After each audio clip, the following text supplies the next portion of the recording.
আজকে দারুণ একটি মজার রেসিপি রান্না করব, যেটা কম বেশি অনেকে পছন্দ করে না যে এমন লোক খুবই কম আছে। এটা কিন্তু রান্না করতে জানলে কিন্তু অনেক বেশি টেস্টি হয়, গ্রেভি গ্রেভি খেতে কিন্তু দারুণ লাগে। প্রথমে ভুঁড়িগুলো আমি ভালো করে ধুয়ে কুচি কুচি করে কেটে ছোটো ছোটো পিস পিস করে কেটে নিয়েছি, নিয়ে ভালো করে ওয়াশ করে ধুয়ে নিয়েছি। এবার এগুলো একটু আগে আমি গরম পানিতে সিদ্ধ করে নিব, যাতে হালকা হলুদ এবং লবণ দিয়ে এবং 2 ফালি লেবুর রস দিয়ে ফুটন্ত গরম পানিতে এটা সিদ্ধ করে নিব। কারণ ভুঁড়ির একটা খুব বাজে একটা স্মেল আছে, যেটা ভালো লাগে না, ওটা যাতে চলে যায় এর জন্য একদম ভালো করে সিদ্ধ করে নিব। এর জন্য এখন হলুদ লবণ দিয়ে এখন পরিমাণ মতো বেশি করে পানি দিয়ে দিলাম, সিদ্ধ হওয়ার মতো করে দিয়ে হাঁড়িতে করে চুলায় বসিয়ে দিয়েছি।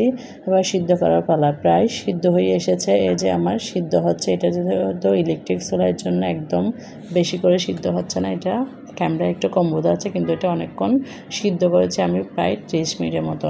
এবার এগুলো পানিগুলো ফেলে দিয়ে এখন রান্না করে নেব। এবার তার মধ্যে পেঁয়াজ কুচি দিয়ে দিলাম, তার মধ্যে দিয়ে দিলাম রসুন বাটাটা একটু বাড়িয়ে দিয়েছি। এর মধ্যে দিলাম আদা বাটাটা দিয়ে দিলাম একটু বেশি পরিমাণে, দিয়ে দিলাম কয়েকটা আস্ত তেজপাতা কেটে। তার মধ্যে দিলাম হলুদের গুঁড়া, তারপর দিয়ে দিলাম আপনার লাল মরিচের গুঁড়ো, দিয়ে দিলাম 3-4 চামচের মতো, দিয়ে দিলাম ধনিয়ার গুঁড়া। এরপর অ্যাড করে দিলাম আপনার রাঁধুনি মাংসের মশলা, এটা দিলে একটু ফ্লেভারটা ভালো আসে। দিয়ে দিলাম আস্ত গরম মশলা আর ব্লেন্ডার করা গুঁড়ি, দিয়ে দিলাম লবণ পরিমাণ মতো। তারপর দিয়ে দিলাম সরিষার তেলটা আমি প্রথমত বেশি দিই নাই, কারণ এটা আমি পরে আবার অ্যাড করব, এর জন্য পরে আবার তেলে ভাজতে হবে, এর জন্য খুবই অল্প পরিমাণ দিয়েছি। দিয়ে এবার একটু এটা ভালো করে নেড়ে চেড়ে মিক্স করে নিচ্ছি, একটু ভালো করে মিক্স করতে হবে।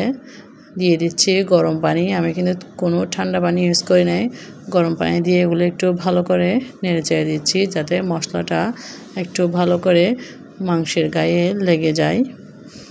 এই যে আমার নাড়ানো চাড়ানো শেষ, একটু বেশি পরিমাণে পানি দিলাম, কারণ এটা সিদ্ধ হতে অনেক বেশি টাইম লাগে, প্রায় আপনার 1-1.5 ঘন্টার মতো টাইম লাগে। এই মাংসগুলো কিন্তু খুব তাড়াতাড়ি সিদ্ধ হয় না, ভুঁড়ি এগুলো। এই তো চুলায় বসিয়ে দিয়েছি আমি যেহেতু ইলেকট্রিক চুলা রান্না করতেছি, তো ওটার জন্য দিয়ে একদম হাই হিটে দিয়ে রান্না করে নিচ্ছি। এই তো কিছুক্ষণ পর আবার নেড়ে দিচ্ছি, সিদ্ধ হয়ে কিন্তু অনেকটা কমে গেছে। এখন আরও যখন ভালো করে সিদ্ধ হবে তখন কিন্তু আরও অনেক কমে যাবে, এগুলো আধা ডেক্সিসে একটু কম হয়ে যাবে, আরও খুবই অল্প পরিমাণে হয়ে যাবে, রান্না করলে কিন্তু অনেক কমে যায়। এই তো আবার নেড়ে দিচ্ছি, নিচে একটু হালকা লেগে যাচ্ছে, এর জন্য। এই তো আমার রান্না করা শেষ।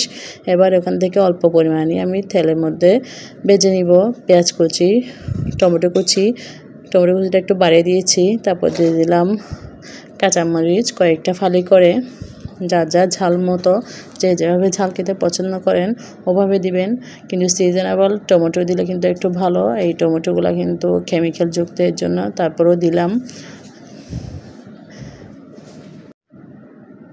এরপরে আপনার দিয়ে দিলাম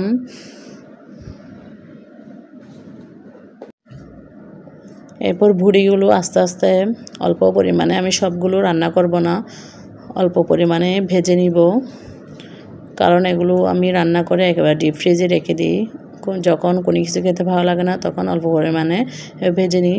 বাকিগুলো একটা এয়ারটাইট বাটিতে নিচ্ছি, যাতে আমি ডিপ ফ্রিজে রেখে দিব। এভাবে করে এগুলো সংরক্ষণ করে 6 মাস 1 বছর পর্যন্ত রান্না করে রাখতে পারেন। যখন মন চায় তখন এভাবে পেঁয়াজ মরিচ ধনিয়া পাতা দিবেন, টমেটো দিয়ে এভাবে ভেজে খেতে পারবেন। এই তো এভাবে করে আমি ফ্রিজে রেখে দিব। এদিকে আমার এগুলো হয়ে যাচ্ছে, এই তো আরেকটু নেড়ে চেড়ে দিচ্ছি, না হয় নিচে একটু পুড়ে যাবে। এটা যেহেতু ননস্টিক, কিন্তু এত বেশি লেগে যায় না।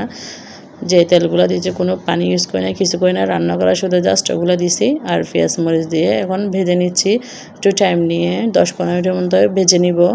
ভাজা পরে লুকটা কী হবে অবশ্যই আপনারা দেখে বুঝতেছেন। এই তো আমার ভাজা প্রায় শেষ। খুবই দিয়েছি কত, আরও অল্প হয়ে গেছে ভাজার পরে, এগুলো কিন্তু আরও অনেকটা কমে যায়, একটা গ্রেভি গ্রেভি ভাব চলে এসেছে।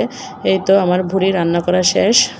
সবাই ভালো থাকবেন, সুস্থ থাকবেন। ভালো লাগলে অবশ্যই কমেন্ট করে শেয়ার করবেন।